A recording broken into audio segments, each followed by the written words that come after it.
Hello and welcome to another video from RC Empire featuring our Tamiya TT-02 Type S race build. In the last video we calibrated everything and got the car running for the first time, and today we finally have received the battery I have chosen for this build. So let's get started. The search criteria when I was looking for a battery was to find the most powerful and highest capacity battery I could possibly fit without modifying the chassis. If you are competing or racing, you might want to take into account the weight of the battery, but for now I'm not worried about this. The battery we've decided to go with, and one which is readily available, is the Overlander SportsTrack. It's 3S or 11.1 volts, 4500 mAh, and has a C rating of 55. As you can see, the battery comes in this great hard case, which is really nice, and I can reuse this to store all my little batteries in. The case is packed in this foam padding to keep it nice and secure, and under this padding you have the instructions and general warnings.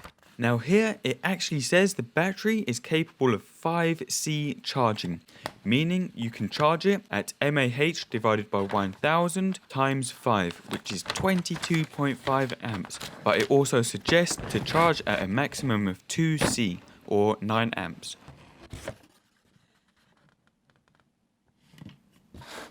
The cells are enclosed in this hard case as well, which might add a little weight, but it protects the cells inside much better than a soft case, and you don't have to worry about the plastic ripping on the outside, which has happened to me a few times.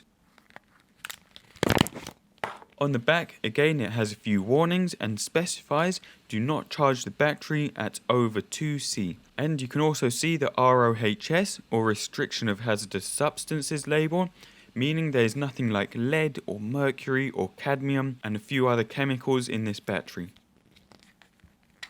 So in terms of size, the height of the pack is 25mm, the width is 47mm, and the length, as you can see, is exactly 139mm.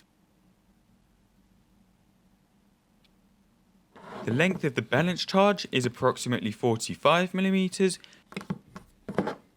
and the length of the main power cable, including the DIN, is 115mm. And that's it for the battery. Now let's take a look at the TT-02's battery tray and how our battery will fit in.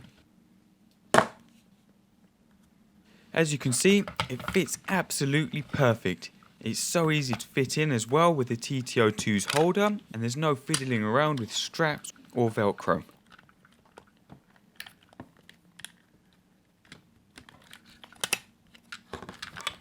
Now I found that the best way to fit it is actually the way we had it first, especially with the power cable being a bit further away from the ESC cable. It just makes more sense and keeps everything a bit neater with the wire stretched along the chassis. Now in terms of battery length, we are at the maximum we can fit, but with width you do have a couple of millimeters to play with, and if we take a few measurements of the battery tray, we will see the difference in size. So the width of the tray is 49mm, and I've checked this very accurately, it's not 50mm. The middle section of the tray is actually 52.5mm across, but there are two little tabs in the battery tray which limit the width of longer batteries to 49mm. And the length, as you can see, is 142mm. And the battery will just sit in there like that. If you wanted to stop rattling around from side to side, you can buy some very thin, sticky back foam and put on either side of the battery tray.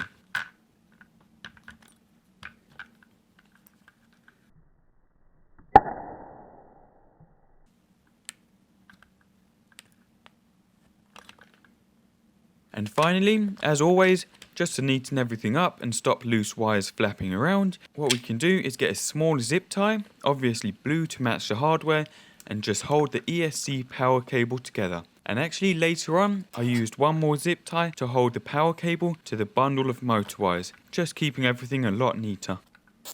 And that's it.